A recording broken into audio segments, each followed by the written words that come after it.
Assalomu alaykum.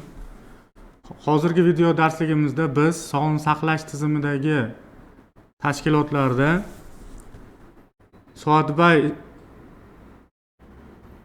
ish haqi to'lanadigan pedagog xodimlarni shtatlar jadvalida shakllantirish va ushbu shtat birliklariga mablag' rejalashtirish ko'rib o'tamiz. Bundan oldin biz 4-ilovada ushbu shtatlarni kiritib qo'yilgan bo'lib, ushbu lavozimlarga xodimlarni priyom va перемещение qilingan hamda ish haqi belgilab назначение qilingan bo'lsa, ularni отменить qilishimiz kerak bo'ladi. Va 4-ilovaga kiritib qo'yilgan ushbu shtat birliklarini 4-ilovadan chiqarib tashlashimiz kerak bo'ladi. Shundagina biz 4-ilovani shakllantirib 5-ilovani ham shakllantiriladi va shtat shakllantirilishiga o'tamiz.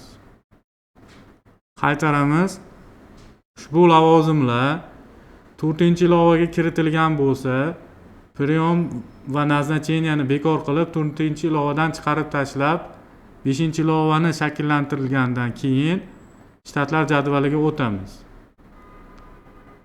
Va shtatlar jadvalida quyidagi oynalar ochiladi. Tarifikatsiya yo'nalishini tanlaymiz. Ushbu yo'nalishni. Agar biz kiritayotgan pedagog xodimlarimiz vakant bo'lsa, pedagog xodimlarimiz shtat birliklari pitichkani bosib qo'yib to'ldirishda davom etishimiz mumkin bo'ladi. Ushbu lavozimdagi shtat birliklarida xodim biriktirishimiz uchun pitichka bosmaymizda ichiga kirib tegishli xodimni tanlashimiz kerak bo'ladi. Misol uchun mana tegishli bitta xodimni tanladik. Unga lavozimni belgilaymiz. Masalan, o'qituvchi. Unga malaka toifasini kiritib belgilanadi. Tegishli malaka toifasini tanlaymiz. Fanni tanlab kiritamiz hamda ushbu lavozimni bazaviy summasini, ish haqi summasini kiritamiz. Misol uchun 2 million so'm. 2 million so'm belgilandi. Bandlik turini belgilash kerak bo'ladi. Asosiy, ichki o'rindosh, tashqi o'rindosh yoki boshqalar. Misol uchun asosiy deb belgiladik. Bundan keyin qolgan ko'rsatkichlarni kiritib o'tamiz. Qo'lda kiritish imkoniyati bor. Agar bu ko'rsatkichlar mavjud bo'lmasa, to'ldirish shart emas.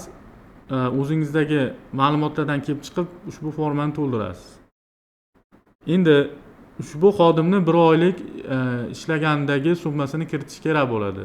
Ko'rsatkichlardan kelib chiqib, misol uchun 2 million so'm deb aytaylik.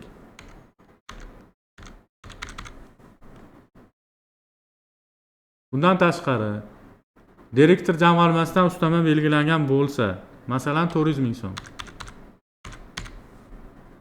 Direktor jamg'armasidan tashqari boshqa qo'shimcha ustamalarini kiritamiz. Misol uchun 350 ming so'm. Jami summani chiqarib beradi.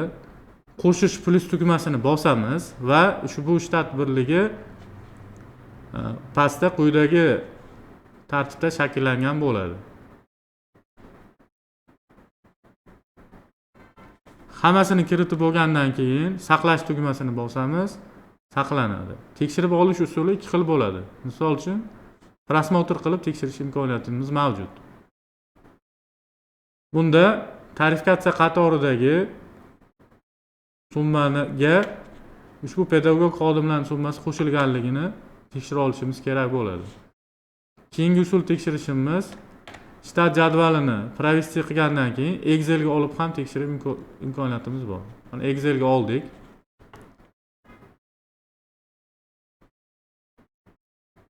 Elektron Excel shaklida chiqadi.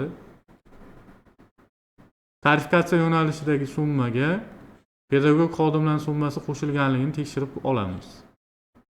Bundan tashqari keyingi oynalardan ham ko'rishimiz mumkin. Ish haqi va ustamalar tarifikatsiya belgilanganligi to'g'risidagi tarifikatsiyadagi pedagog xodimlarning ro'yxatini va ularga belgilangan summalarni tekshirib olamiz.